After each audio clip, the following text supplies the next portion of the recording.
Even though the Gates Foundation study was released 6 years ago, I felt it contained extremely timely information given our current situation. Schools and teachers at all levels are rapidly modifying the way they teach and the way they deliver their instruction. Collecting and analyzing data has never been more important, and getting student feedback is equally as important.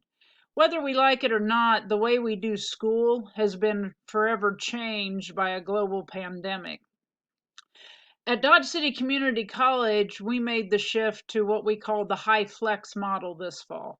Basically, that meant that I had the freedom to structure my class in the way that worked best for me, as long as I followed the KDHE and CDC guidelines concerning COVID 19. That sounds simple, but figuring out what works best for me has been a trial and error process this semester, to say the least. There are so many new challenges facing both students and teachers right now as we shift to more remote, online, and hybrid learning. And one of the conclusions of the study was that data needed to be used to make meaningful changes to instruction.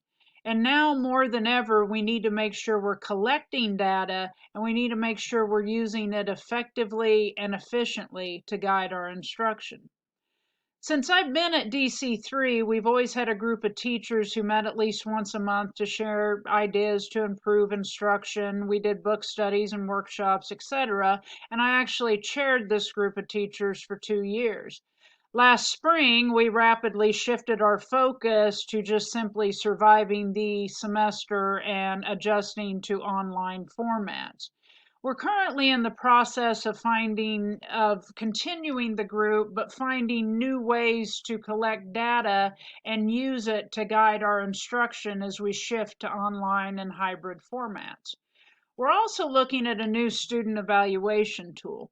And I would actually like to tailor that tool to get specific feedback from students on the type of instruction they prefer, whether it's remote or face to face or a combination or both, and then use that data to guide us effectively. In the past, I've used my own surveys to see what my students thought and get their feedback, but this is really something that needs to be done campus wide if we're going to survive and thrive as a community college.